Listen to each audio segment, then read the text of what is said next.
14 na darating sa Senado. Ngunit, ang ginawa nila, kuno-kuno, chuchu-chuchu, meron daw threat sa Senado. Pinapalockdown ng NBI ang Senado para hindi lang makapasok. Alam niyo po kasi, the people who are now in power are fighting for their lives. Kasi alam nila ang mangyayari pagka lumabas itong flood control scandal kung sinong mastermind. Pero hindi po kami matitinag sapagkat we are not fighting for ourselves. We are fighting for the future of the Filipino people and our country. Mas malakas na motibasyon po yan kesa sa pansariling interes. Sa araw pong ito, kaya narito po ako ay out of respect again to the institution sapagkat ginagalang ko po ang National Bureau of Investigation bilang isang institusyon na napakaganda po ng reputasyon bilang premier law enforcement and investigative body ng ating bansa. Bagamat wala po tayong paggalang, paprangkahin ko na doon sa namumuno ngayon sa NBI na halatang-halata din po natin na puppet ng Malacanang na ang papel lamang niya ay manggulo sa investigasyon. Sapagkat nakikita nyo naman po, lahat ay ginagawa. Alam nyo ba na bukas may bagong mga testigong 14 na darating sa Senado. Ngunit, ang ginawa nila, kuno-kuno, chuchu-chuchu, meron daw threat sa Senado. Pinapalockdown ng NBI ang Senado para hindi lang makapasok. Alam niyo po kasi, the people who are now in power are fighting for their lives. Kasi alam nila ang mangyayari pagka lumabas itong flood control scandal kung sinong mastermind. Pero hindi po kami matitinag sapagkat we are not fighting for ourselves. We are fighting for the future of the Filipino people and our country. Mas malakas na motibasyon po yan kesa sa pansariling interes. Yung 14 na yun, Marines din? Marines din, oo. Mga kasamahan din nila na nagdala rin ng maleta. So, marami na po yan. Hindi ko nga maintindihan kung anong problema nila sa Marines. Sinabi na ni Gutesa na nag-deliver siya. Lumabas si Saldico, ilang beses siyang nagpahayag na talagang may mga inutusan siyang magdala ng maleta. Then may lumabas na 18 na Marines na nagsasabing nagdadala sila ng maleta, complete with videos, pictures. Bakit ay nilang paniwalaan? Pero si Madriaga, pinapaniwalaan nila. Walang video, walang picture, nag-iisa. So, alam na alam po natin ang ginagawa, tinatago po nila. Everything that is happening now, including yung power struggle sa Senate, is all about concealing the truth tungkol dito sa flood control scandal. Attorney, hindi daw kayo credible. Kasi bakit daw si Lauren inalis sa listahan na dinawit din nila na may nakakatanggap ng kickback. Pero bakit tinanggal ng mga 18 ex-Marines po na... Ay hindi po akong abogado ng ex-Marines, ano? Abogado ako ni Mike Defensor. With respect to credibility, kung nga hindi credible na sinasabi nila, bakit ayaw nilang patawag? Bakit nagkaroon ng balasahan sa Senado para lamang yung 18 Marines ay hindi matawag? Di doon nila i-cross-examine sa loob ng Senado. Para kung nagsisinungaling, perjury yun, i-contempt nila, pakulong nila, ngunit ba't ayaw nilang harapin? Yun ang problema. Kung talagang hindi credible, tawagin nyo. Pag sinabing, pabago-bago pa ka pala, may motion doon, di ba? Hold him in contempt for not telling the truth before the committee, ikulong. Ba't ayaw nilang gawin? Spice Boys kayo, kasama nyo si Manong Rico Maydad, di ba? Yes, tama. So, about this, well, ngayon ginagamit na yung term na Maleta Boys, but online you'd still hear the Brave 18, 18 Brave Marines. 18 ex-Marines, Yes. ganyan. So, paano nyo nakuha? How did you get to know them? How did you find out about them? Actually, it started with, again, Sergeant Gutesa. Nung lumabas siya si Sergeant Gutesa, and nagsalita na siya, I supported him. Actually, hindi ko naman sinuport kasi ako lang yung nagpakilala kay Senator Marcoleta. Oh, okay. So, even at that time, I was not involved. And then all of a sudden, naawa ako dun sa tao kasi tinitira nila and they were also hitting me about it. So, I had to fight back. I had to speak out na magsalita tungkol dun sa issue about Gutesa. Kasi si Gutesa, honest to goodness, na alam niya yung nangyari. Okay. At gusto lang niya makatulong. Tinanong ko nga siya, bakit ka nagsasalita? Kasi nagpakilala niya sa akin, taga-UP. Nakaibigan ko rin. Ang sabi niya, kasi sir, ang nakita ho namin yung pagbabaha, taga-Bicol siya, maraming mga, yung isa daw na kasama niya sundalo, taga-Bicol din, yung bahay nawala. Tapos maraming kabuhayan nawala sa mga kababayan niya. And gusto niya magsalita tungkol doon sa nangyayari. And then, nung ginagawa kay Gutesa yung biglang nawala. From protection, kasi wala naman kaming direct communication ni Sergeant Gutesa, to detention. Doon talaga nagulat na ako. Sabi ko, anong ginagawa nitong gobyerno? Bakit ganon? Okay. That time, I thought, no, in fact, one of the provisions of the affidavit na Gutesa signed, sabi niya, I'm seeking protective custody of the Senate. But eventually, nung hearing, sabi niya, wag na, okay na po ako. Kaya na ho namin kasi may grupo siya, yung Okay, kanyang mga kaklase, that will protect him. And doon nga yung nakakalungkot. From protection, naging detention. And then, nung sometime December, yun na, narinig ko na yung mga sundalo. Maraming mga retired officials ang kumakausap sa kanila. Maraming mga ano ba to, pag-uusap tungkol dito.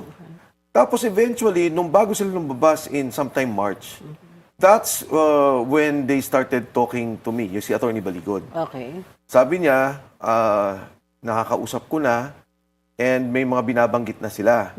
So sabi ko kay Attorney Baligod kung ano yung matutulong ko. Hindi pwedeng mangyari yung nangyari kay Sergeant Orly Gutesa. Okay. Hindi ako papayag na itong mga nagsasalitang sundalo ay gigipitin ng ganon. Kasi ang feeling ko, pati yung kay Sergeant Gutesa, may personal na stake ako doon. Okay. May yung konsensya ko na, ano ba itong nangyari? Itong tao, walang kalaban-laban, nagsalita lang, sundalo, mahal niya yung bansa, gusto niyang ipakita kung nangyari. Pagkatapos all of a sudden, makukulong. Tinatakot yung pamilya, tinatakot si Gutesa. So, yun din yung naging role ko sa 18 Marines. That I will support them, assist them in whatever way I can, nang hindi sila maipit ng katulad na nangyari kay Sergeant Orly Gutesa. So wait, I just want to know, si Sergeant Gutesa is in the Philippines under detention. Saan siya nakadetain? Actually, alam mo, Attorney Trixie, no, really, a month ago, may balita kami na pinatay siya. Yikes. Pinatay siya. Yung ADA, yung automatic debit arrangement, parang ano yun pinapadebit yung account natin for various expenses. So today I'll be signing checks and the ADA specifically for the incentives ng mga empleyado, yung efficiency incentive na i-release na natin within the week. Yung Agerte, which is a benefit na i-release natin this week. And yung MOE ng senators' offices, no, para maka-operate na sila. So, pepermahan natin na within the day itong mga incentives, operations, and benefits and ibibigay na sa Land Bank para ma-release na ito at mabigay na sa mga empleyado. At yesterday, napermahan ko rin yung promotions ng 8 na mga empleyado natin. So today, this week or next week, we'll be issuing the promotion. So meron tayong na-promote na 8 na empleyado duly screened by the promotions board. So I've been really busy to make sure na yung mga yung welfare ng tao, lalo na sweldo and benefits, tuloy-tuloy because yun yung commitment natin sa ating mga empleyado. Just to give you guys an update. Kaya lately I've been learning the processes kasi importante malaman yung mga processes para malaman mo kung saan yung bottlenecks at saan naiipit yung dokumento. But okay na yan. Yesterday, naayos na namin and today, na-finalize na. Malino ba yun? Did you hear me? Yes, sir. Yes, sir. Yes, sir. Yes, sir. Okay. Okay, start na tayo. Ate Sally.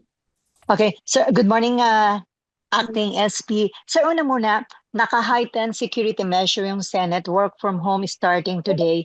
Gaano po ba kaseryoso yung banta sa seguridad ng Senado at NBI lang po ba yung may ganitong intel report o maging iba pang security agency at identified po ba yung mga sangkot o nasa likod nito ng yung banta sa Senate? Well, Sally, lahat ng banta, seryoso natin, especially sa mga ganitong sitwasyon.